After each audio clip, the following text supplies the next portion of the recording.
So last but not least is Katie McCann, who's I think the first presentation that I saw today, so bookends on the day. Katie is a traffic engineer, operations engineer at the Virginia Department of Transportation Central Office, and is a program lead for the Operations Division's Performance Measures and Data Analytics. Katie specializes in mining and analyzing traffic data and develops reports and tools for regional VDOT staff to monitor traffic performance. She received her BS in Civil Engineering from Virginia Tech and MS in Civil Engineering from the University of Virginia, and has been with VDOT since 2012. Start with a couple of slides. So, I'm from the Virginia Department of Transportation, and I work in the Operations Division on Performance Measures. I think this will tie into a little bit, and especially what we heard from Florida earlier. This is a pie chart I'm sure a lot of you are very familiar with. There's a lot of interest in explaining congestion into the different causes. So the tool I'm going to demonstrate today was sort of an attempt to bring a bunch of our data sources together and do just that, explain the different causes of congestion on our Virginia highways.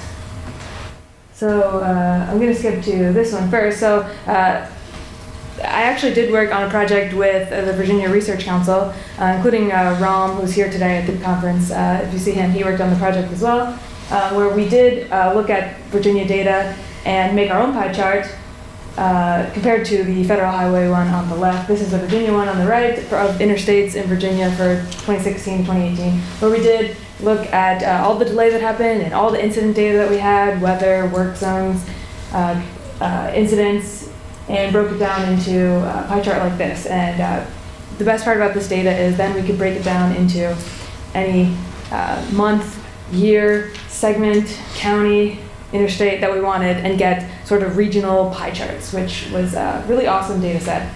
I'm not actually here to talk about that today, but I did want to sort of highlight that effort as well.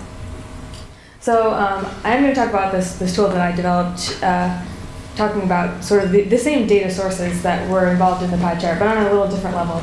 Actually similar to what Florida was saying about how we do have this sort of paper report that I put out in the operations division. This is a monthly report going over the performance measures specifically related to operations.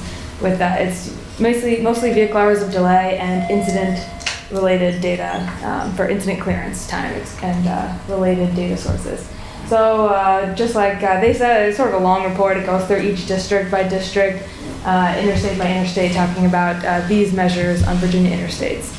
And a lot of times this performance data is presented in a quarterly meeting to the executives, actually similar to what Jay was talking about. And what happens is our regional staff are usually asked to explain the data to their executive leadership, who then explains it sort of to the VDOT at large. And a lot of times at the end of the month or at the end of the quarter, when they're looking back on the performance of that period, it's sort of a head scratcher. What did happen? What caused our numbers to go one way or the other? So that was sort of where I started when I wanted to develop this tool to help the regional operations staff explain the causes of congestion in their area. So I think that's all. Yeah, so can you switch over to the other thing now? Okay, so this is a tool in Tableau that's available internally in VDOT, available to anyone in VDOT really, who wants to look at the performance measures and understand sort of the causes of congestion in their area. So I'm bringing in delay data. We calculated the delay not inside Tableau, but elsewhere. So it's bringing in delay data and also incident data, weather data, work zone data. And you'll see that in a second. So basically how it works is, if you were someone who worked in the Salem region or Salem district and you want to look at what happened on 81 for the reporting period, you can click your highway. You can see that from 2018 to 2019, we actually had an increase in delay. This is vehicle hours of delay. We want to see why that may have been. We can see here, compared this year to last year, you can see month by month where the problems may have happened. Maybe the winter period had more delay this year than last year, that kind of thing. Or maybe it was a summer problem, for example. So I'm going to click on a few examples. So then you can click the month. Here you can see day by day the vehicle hours of delay that occurred on, in this case, I-81 in Salem District. So this is especially useful in these sort of rural areas where it's mostly non-recurring congestion, because here you can see there are a lot of like outlier spikes, sort of where generally there isn't much activity going on, much congestion, but you know, maybe there was some event that happened on this day that caused this amount of delay. So I wrote down some good examples, so I can remember to click through. Sorry. Okay. So I'm going to go to April and show you what happens when we actually click the date. So here you can see this is April. It was a higher month, April 19 compared to April 18 here. And we can see particularly there was 2 dates where there was a lot of delay. So now we can click on the day and actually see, drill down into the incidents that happened. So if you click this one, that takes you to another page, which brings down sort of a drill down. The first is talking about the delay. This is showing the delay. Here we can see that there were 11,000 hours of delay, and pretty much all of it happened in the northbound direction between about 1 p.m. and 7 p.m. So basically, we know that this is not a recurring issue. Something happened on this day to cause this delay. You can see here from this little heat map that it happened between exit 109 and 114. Well, not necessarily that the incident happened, but that's where the delay occurred, where the queuing was. And yeah, it's the same time period as above. So when you scroll down and we look at the incident data, which is coming in from a system called Virginia Traffic, which is our traffic operations centers are recording incident data throughout the state. Here we can see a list of all the incidents that happened on this day, in this district, on this highway. And right at the top of the list here, there's a debris incident, but that one was on I-81 South, so that's probably not it. But the next one is a tractor-trailer crash that happened at 3 p.m. at mile marker 116, and it blocked lanes for about 3 hours. So this is probably a pretty good candidate for the reason of what caused all that delay. If you look up here, it basically aligns exactly with that incident and the queuing that occurred upstream of it. So so if you scroll down, I will show you the other features here. It lists some work activities that happened on that day it's the same system, Virginia Traffic. And if there was any weather events recorded or road condition reported as advisory or closed or that kind of thing, that's listed too. But in this case, I think we can say it was probably that tractor-trailer crash that caused all that delay. So this gives the regional staff an opportunity to go back to their management and go back to their leadership and say, oh, there was actually a big tractor-trailer crash that happened on this date, which caused an abnormal amount of delay, and we did an after-action review, blah, blah, blah, that kind of thing. So this tool is really just designed to bring all these data sources together that we've had access to this whole time, but haven't really been able to look at on one sort of the same scale. I'll just show a couple other examples here. I looked for, this works for the whole state, but I looked for a few that might be interesting. There was one in January.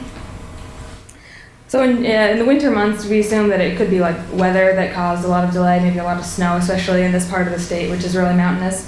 So there was one day here, the 15th, that had sort of a spike you can see in delay compared to the other days of that month.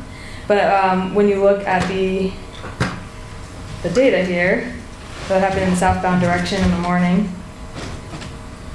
there was actually no weather events listed. There was some work zones, and you can go through that list, but there was actually this emergency work zone incident listed at 5 in the morning at mile marker 29, which is exactly where it says it happened right here. So I don't actually know what that emergency work event was, but I'd say that's a pretty good candidate. And you could add up all these blocks right here and identify how much delay this event actually did cause. So again, sort of another way to do an after-action review where all the data is in one place. Yeah, I mean, there's endless examples in this tool, but I don't want to bore you guys all day clicking around, but that's basically the gist of what this tool is and does, and if there's any questions, yeah. So how do you integrate the data sets together? Yeah, so from the beginning, that was a challenge, obviously, especially since the delay data is sort of on a segment level and the incident data is a point. So it's a lot of scripts that are looking at for the incident to occur between mileposts, that kind of thing, so that it knows it occurred in the same segment that the delay happened, that kind of thing. Okay, so you just relate it to a segment. before you put it into Tableau? Essentially, yeah, the incident data is also mapped using lat-long coordinates on, like that's what the visualization is, just showing lat-long coordinates here and mile markers here, but yeah. Yes. Have there been any actions taken from this data of things you've discovered? So we often get asked to do how much delay did this incident cause, that kind of thing. So in the past, it was a lot of pulling user delay cost reports, and then each time it might come out a little differently. It was nice to sort of integrate all the data in one place, so it was a lot faster and easier to get those sort of quick answers to the questions of, we had this big incident, how bad was it, how much did it cost the state, that kind of thing. How do you handle situations where you have maybe more than one cause of the congestion, say like a work zone in the rain or something? Did you try to separate those or assign weights? Yeah, so for this project, this is really like this, and this is not really actually drawing the conclusion. You really have to sort of look at what happened that day and kind of draw your own conclusions. But the project I mentioned at the beginning with the pie chart, we did have to address that problem. And we were looking at like the time and the space of the incidents. And in that case, we would divide, if there was a work zone and weather, we would just assume an equal weight between the two to make the pie chart project. But yeah.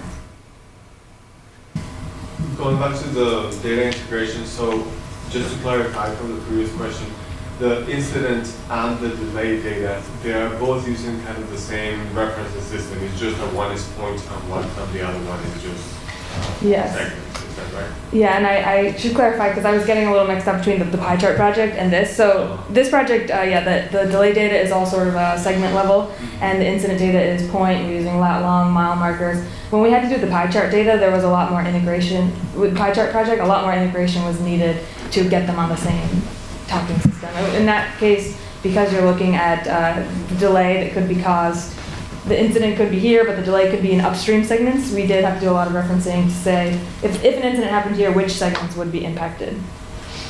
Follow-up question, have you played with using Tableau tool using kind of real-time data, or is it That's a good question because this is not a real-time tool. The problem here is, so the incident data is, this is a live connection to our incident database.